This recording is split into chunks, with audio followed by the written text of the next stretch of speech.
Hi everyone, it's Linda Blakely and I am here with my husband Tom. Vegan wine. Hello Justice. Hello. Oh gosh, everybody's just pouring in. Hang on just a moment while I get the camera set up. There we are. That's my husband Tom. And ta-da, it's me.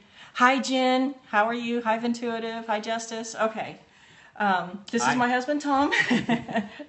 Hi Julia, that's Fine Woman, remember her comment? Yep. He was asking me, he says, do you know who Feynman was, right? Yeah, the comment the other day by one of your commenters. So, okay, so let's get this ball rolling. Invite your followers because we've got a good show for you today, or at least I hope so. And if you like what you're hearing, tap, like you're already doing, tap the screen for hearts. I really appreciate that. And feel free to ask questions both in Periscope and on Twitter. If I don't get your, if I don't answer your questions on Twitter, then I'll get to them after the broadcast. And Fine Woman does rock. Yes, Julia, you are the bomb. All right. So Tom and I are not experts in wine. We just really appreciate it. And we used to own a wine store several years ago until we were put out of business. Yes, I'll be doing vegan wine. And I will get to that in just a moment though. After we closed our store, I started Connie Caps. And Connie Caps is a nonprofit organization that provides stylish, custom order knit hats for cancer patients. And this is the one that I'm currently working on. This is called the Anne. It is for a patient who has who's ordered a couple of hats from me. So I really appreciate that from her. Hi Sherry, thank you for joining. So this one's going out to a lady in Hawaii. Now, one more thing before I get started with the broadcast.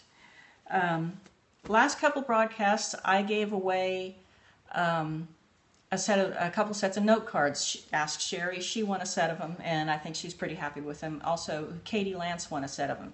This time I wanted to do something a little bit different. I still want to do a giveaway, but I want to give away something that I handmade, and also has to do with wine. It is a tote bag that I made, featuring one of the photographs in my Fun with Cork series. This one says separation anxiety. Oh, I wish you could win some wine, but unfortunately shipping laws prevent me from shipping any wine. But so this is a tote bag.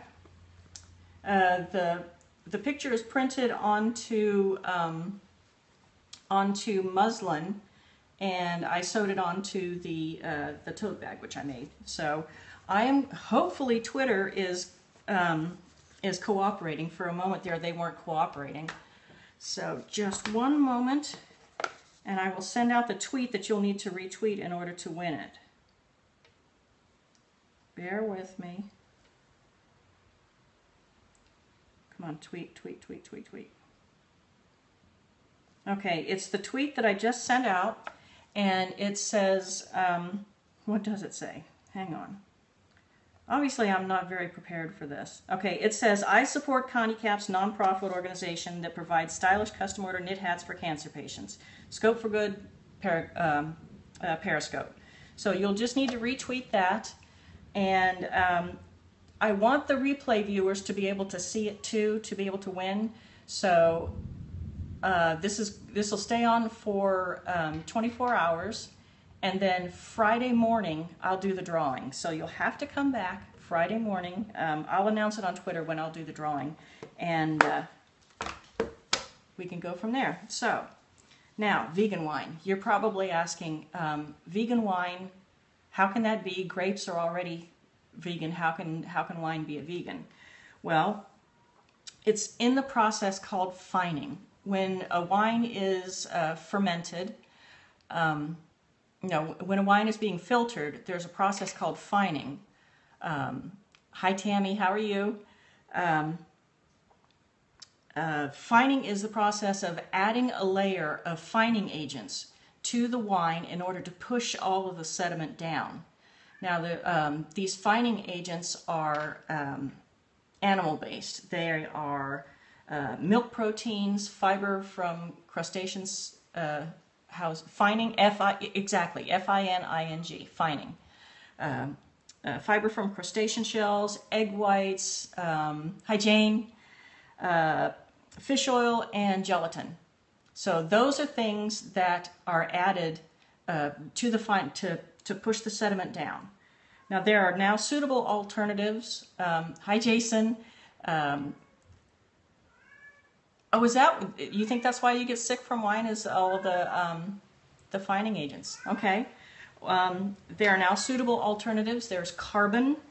I've got my notes here. So carbon, bentonite clay, limestone, kaolin clay, silica gel, and vegetable plaques. And there's you can do organic wine. There is a website called barnivore.com. Very clever. Barnivore.com gives you an extensive list of all vegan wines. They just go through the, barnivore.com and find out what wines that you can try. Barnivore.com. And all right, so the wine that we're going to be sampling, if they do organic wines, not necessarily, but why don't you answer that question? Well, organic generally refers to the farming practices used to raise the grapes. So they're not using any pesticides or anything on the grapes. But some of them could still use animal-based products for fining the wine. The best approach I would take is to look for wines that are unfined and unfiltered. Mm-hmm. And we find that they taste better than fined and filtered wines anyway. The fining is just for clarity, to make sure the wine is crystal clear. I'm not as finicky about that as some people are. Yeah. Barnivore. Hold up the sign for me. Barnivore.com.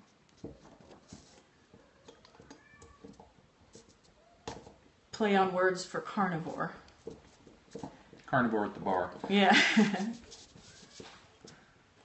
They don't generally mention it, but I would think if a wine is unfiltered, it's pretty much going to be unfined, don't you think?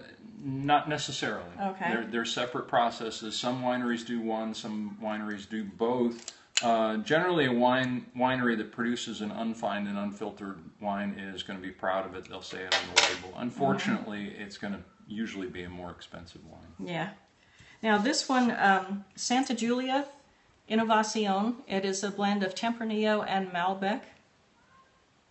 I would think they would have to say that it's got dairy in it. I think they'll tell you that there's nothing that actually remains of the fining agent after the fining process is done. So, right. If it's organic, it will advertise if it is. Yep. And this Santa Julia, they are very proud of the fact that of their wine process. I have to. 100% sustainably grown grapes. They have social welfare program, energy conservation, green fertilizers, wildlife preservation.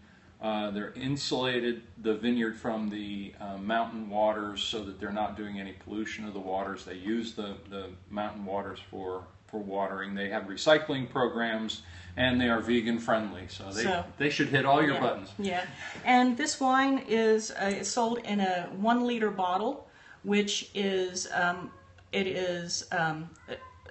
equal to it's equal to 2 bottles. No, it's a bottle and a third. Oh, okay. I thought. Oh, that's right. Okay. Regular wine bottles are 3/4 of a liter. So know any Australian wines that are vegan? Not off the top of my head, but I think if you go to barnivore.com, then more problem solved. If you go to barnivore.com, then yes, it is. There are vegan Australian wines for sure. I just don't know any off the top of my head or Linda's head. All right, so we're gonna give this a shot. There you go, sweetie. Why don't you give the nose? Hi, Claire. I saw you sneak in there. Oops, sorry. That has blueberry, maybe a little raspberry on the nose. Oh, that is nice. Very fruity.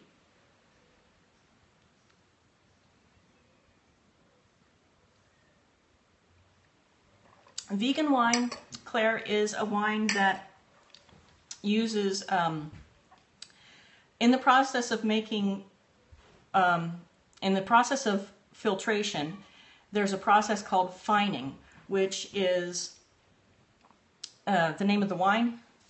Oh, it's Santa Julia is the winery. Innovacion is the wine name. And in the process of filtration, there's a process called fining. Fining adds a layer of product to the top of the wine to push all of the sediment down. And that's the agents used in fining are animal based, and that's what makes it not vegan. So, hi Jason, I saw you snuck in there.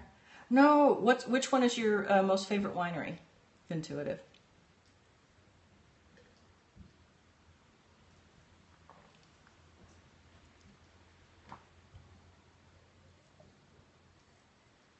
About vegetarian.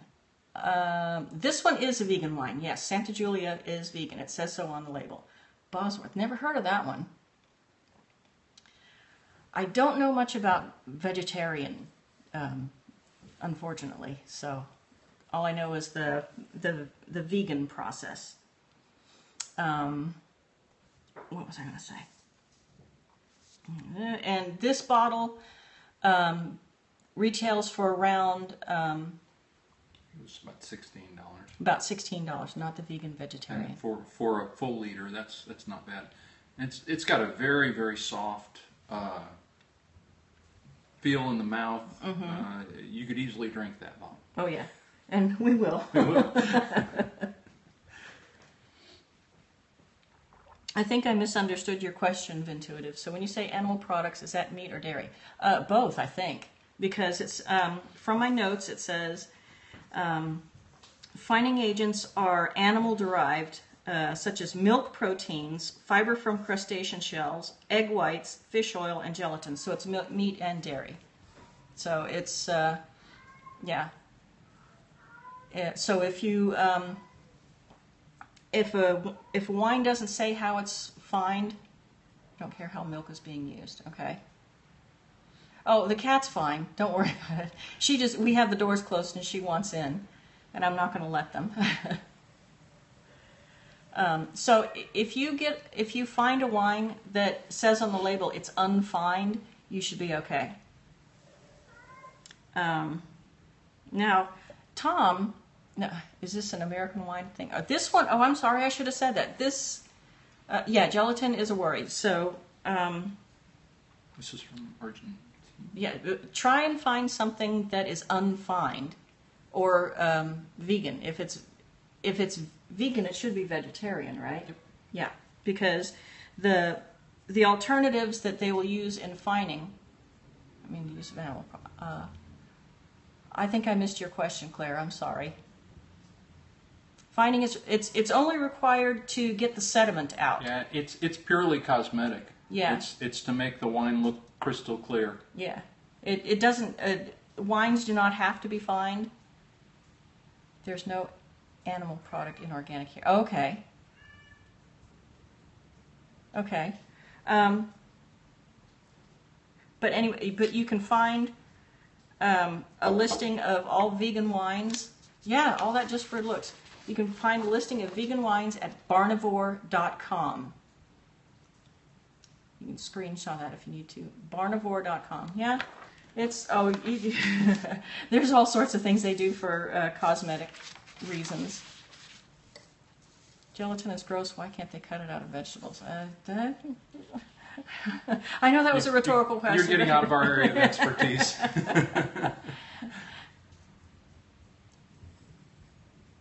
Huh. Eggs are traditional fining agent for wines. Have been used in Europe for forever. I don't know if they still are, but that's where the technique developed. No.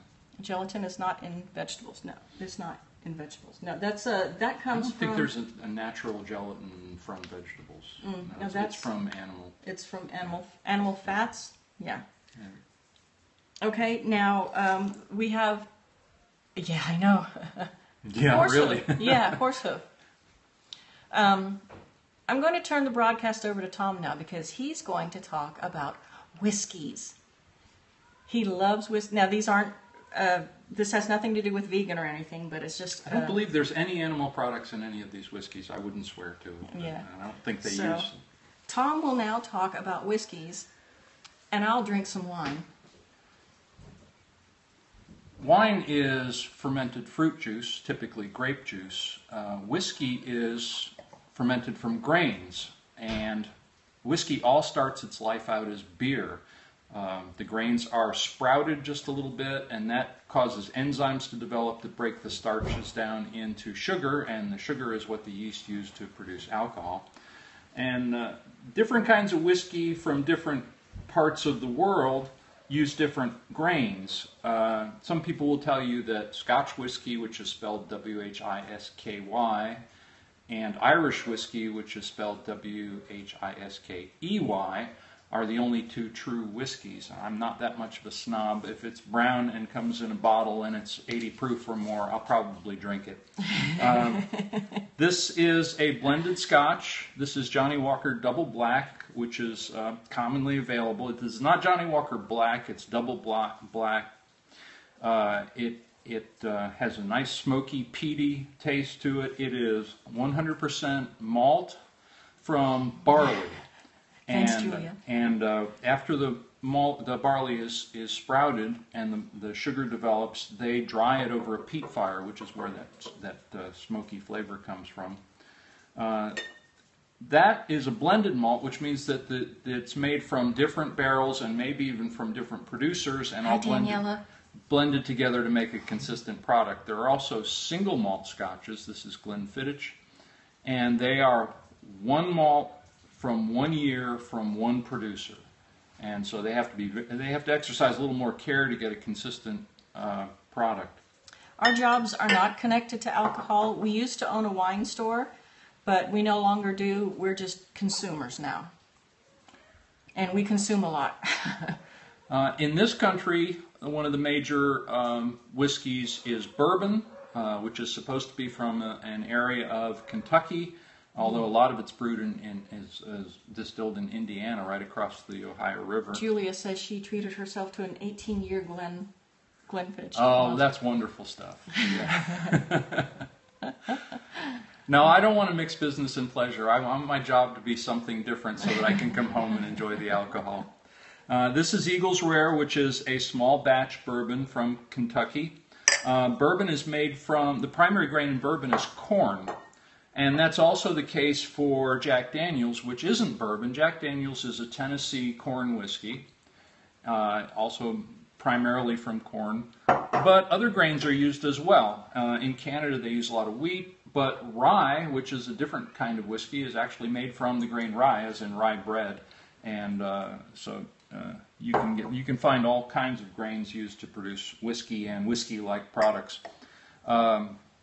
Gin and vodka, which are made in a similar process, at least early on, are typically made from wheat, although there are some vodkas that are made from potatoes, which is a unique thing to provide. I missed the question about is it made. So is it wheat-based?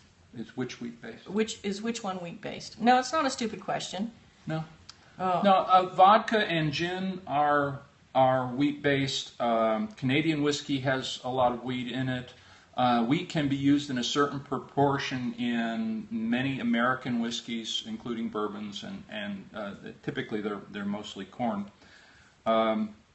Scotch and Irish whiskey are typically barley, not a whole lot of wheat used at all in those. To the person who asked, do we drink tequila? That is a big resounding no. I drank tequila one time in my life, and it was a horrible experience, and I will never drink it again. Enough said. I used to drink tequila, and I had a tequila experience that kind of ended that for me as well. I think maybe everybody has a tequila experience. Tequila is made from the agave cactus, and it has a natural sugar nectar, and that's what's fermented to make tequila. And then, of course, rum is made from sugar cane, so it's fermented from 100% sugar. Now, all of these liquors are distilled, which means they boil the wort, which is what the beer like substance that is the product of the fermentation is called. And because alcohol boils at a lower temperature than water, they can concentrate the alcohol. And most whiskeys are distilled multiple times to get to what they call cask strength, which is typically 110 or even 120 proof, or 50 or 55 or 60% alcohol. And then they're aged in oak barrels. And this wonderful brown color that you see, you can't see it real well here because I'm wearing a red shirt, is from the tannins from the barrel, and also they char the inside of the barrel with fire, and that black char also adds some color to it. And that's why they call it firewater. Interestingly, whiskey is a Celtic word that from a Celtic word uskabek, which means water of life. Vodka, which is Russian, also means water of life. Swedes make a flavored liqueur called anisette, which is called akavit, and that also, of course, means water of life. So everybody got the idea early on that liquor and life go together, and I have to agree with that 100%. Vodka is from potatoes? Vodka most vodka is from wheat these days. There are still a few potato vodkas. There's one I've had from Poland, and there's one from Russia that I've had, and they have a slightly different taste than most vodkas you have. But even Stoli is a wheat, is grain based, probably wheat, mostly wheat. Now I'm using a brandy snifter for this. Brandy, of course, is distilled wine, distilled to about the same alcohol content as whiskey or other hard liquors. And the idea of a brandy snifter is that you hold it in your hand, and the heat from your hand causes the liquor to warm up, and then you get all the aromatics coming out of it. And a brandy snifter is a perfectly good glass for Scotch or other whiskeys. And the nose on this, you get a lot of alcohol on the nose, but when you get past that alcohol, you get that peaty flavor, you get a little bit of sweetness from the barley malt, and on this particular one, you get some smokiness to it. And I'm very particular about whiskey. I do not like to add anything to it. I drink it what's called neat, which is no water, no ice, no mixers. And you have to learn to sip, or you can find yourself face down on the floor pretty quickly.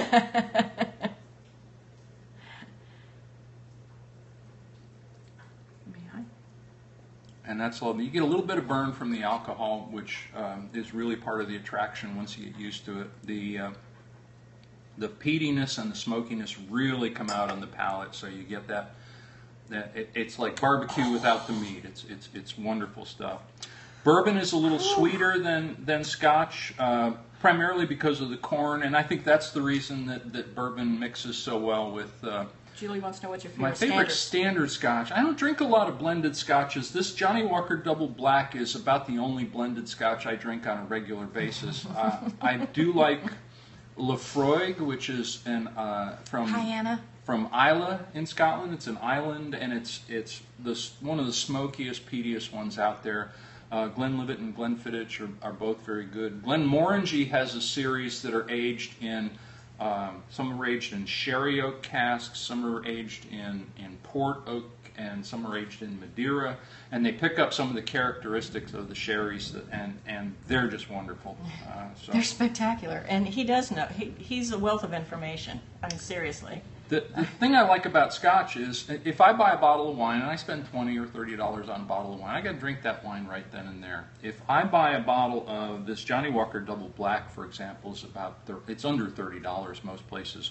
I'll drink that for weeks, and I'll just pour myself a little bit and savor it, and it's just wonderful. So it's really more economical. What is your favorite standard inexpensive Scotch? My favorite standard inexpensive Scotch. She said for a millennial budget.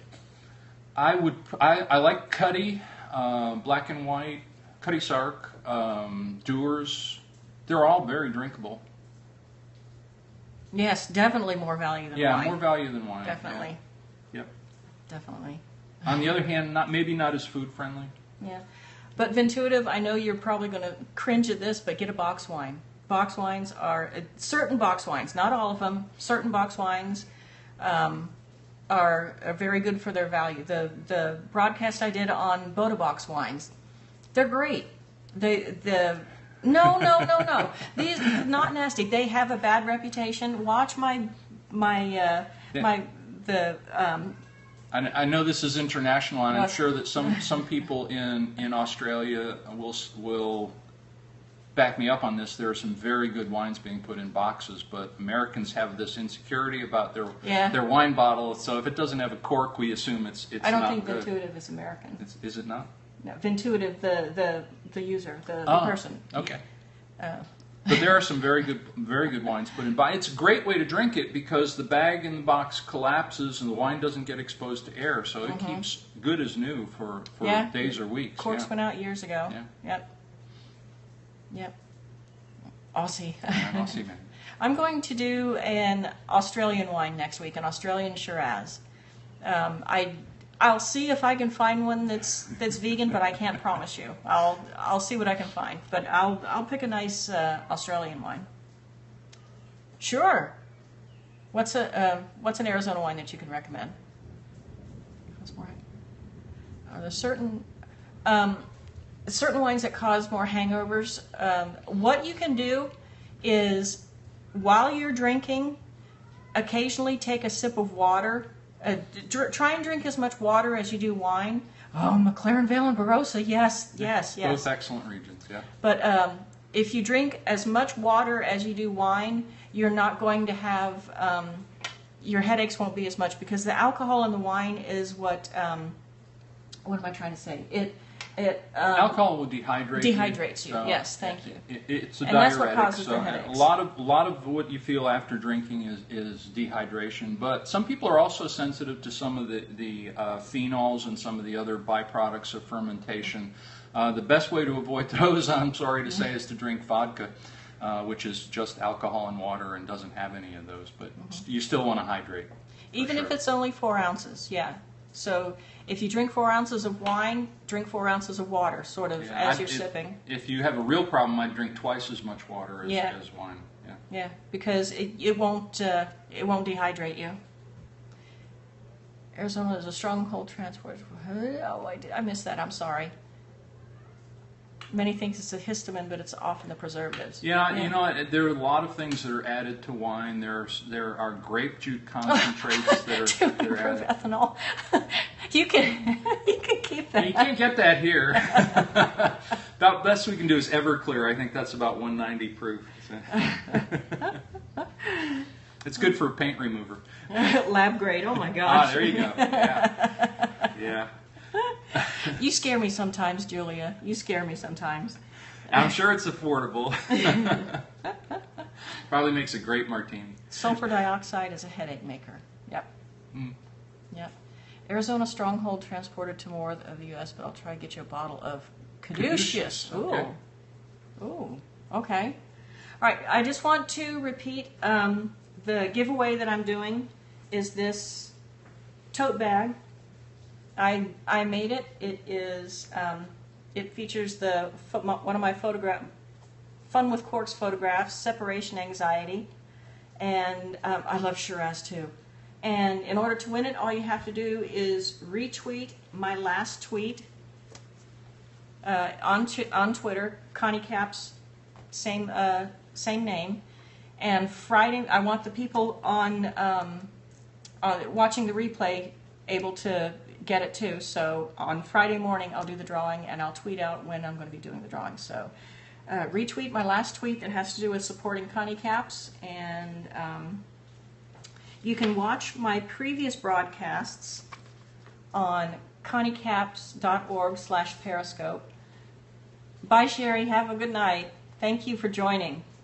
And you can email me at any time, lmb@conniecaps.org. And thank you, Julia, for retweeting. I saw that you just retweeted. So does anybody have any more questions? We'll be happy to answer them. It's been an eye-opener. Oh, thank you. This was a really good Well, thank you for following. It's this was a fun subject to do. I learned a little bit more, and I found out a good website, thebarnivore.com, so that's always good to know. And I will, like I said, I'll try to, I will do, You're welcome. I'll do an Australian wine next week, either McLaren Vale or Barossa. We've got some good ones in our inventory, in our... And I'm not going to be here next week, but the next time I'm here, we'll do port wine. Oh yeah, port, yum, port wine. Okay, so I think we'll call it a night, and we're going to go have some dinner and wine. So have fun and drink responsibly, and have a good night. And I'll talk to you again. Bye, everyone. Bye.